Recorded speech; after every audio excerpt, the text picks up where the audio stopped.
We hear all the time about how important the so-called soft skills are to the data profession. The collaboration skills, teamwork, the communication skills, the project and client management skills, and so on. These are things that we deal with all the time. And as the world becomes more data-focused, and as we gain more visibility, we become even more scrutinized on these topics. On the other hand, well-known think tanks and business research firms continue to report that 60 to 70% of data and analytics efforts just do not meet expectations. There's even recent research indicating that getting value from data is a major problem still, while getting data talent, not so much. The organizations aren't going to keep us employed if they do not see clear value from what we do. We can keep on preaching the importance of data and of the scientific process, but at the end of the day, when something does not produce value, it becomes a pure expense. And expenses get cut in tough times or eventually get replaced by machines. This is the same whether your clients are internal or external to your organization. There's been this traditional set of beliefs and values about what we do as data professionals and how we might work with our clients and colleagues. The world is now challenging some of these, be it due to how the world has evolved or maybe because they weren't entirely sound to begin with. People prefer to work with those who make their lives easier. I think it's safe to say that most people prefer not to work with those who make their lives miserable. That's just human nature. I don't think I need to explain that we gravitate towards people we like to work with.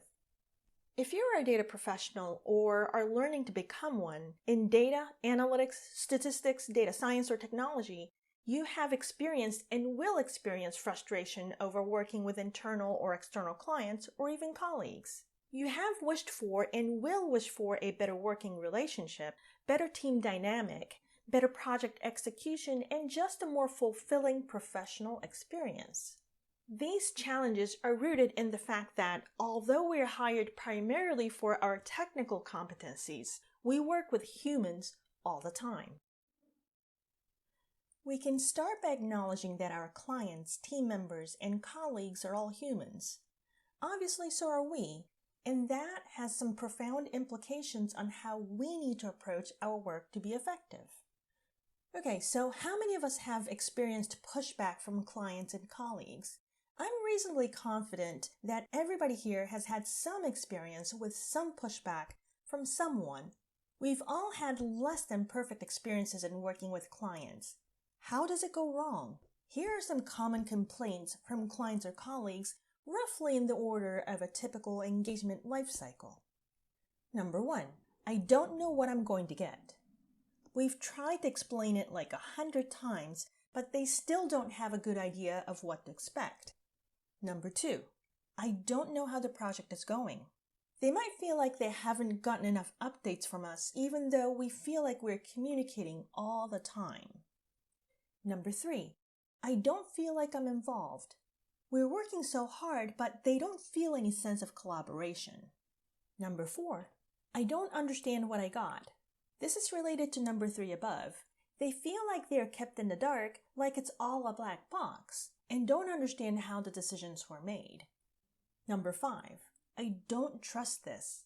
This is general distrust, often related to the previous points. Number 6, no one's going to buy this. This is skepticism often arising from feeling like they don't understand well enough, or from the perception of the lack of transparency.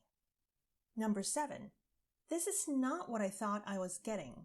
This is a sign of misaligned expectations. Number 8, why are we discovering this just now? This often happens when a simple issue is communicated well into the project, even though it may not necessarily seem like it would threaten the overall timeline. Number 9, it's late. When anything is late, clients will be frustrated regardless of the reason. And number 10, I can't use this. A straight-out rejection of the deliverables. Obviously, this is not good. Now, some of these may be less common or not even applicable depending on your specific situation, but I'm willing to bet that you have heard something very similar to at least one of these. I can say that I have heard every single one of them multiple times, and they have almost always been valid. Now we turn to some of our common complaints. Number 1, they don't know what they want. Well, we can't help them if they don't know what they want, right? Number 2, they don't understand what it takes to do this right. Of course, we can't be pressured into doing things faster and cutting corners. Number 3, that can't be done. This is an extreme case of the above. Number 4, they didn't involve us early enough. It's not unusual for us to have to salvage a project or analysis.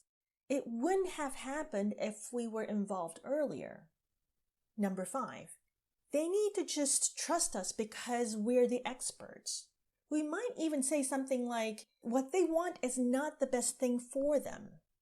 Number 6, they just need to let us do the work.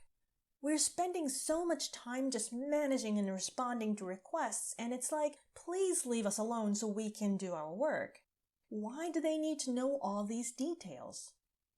Number 7, they didn't tell us everything we needed to know, or they didn't give us all the relevant data.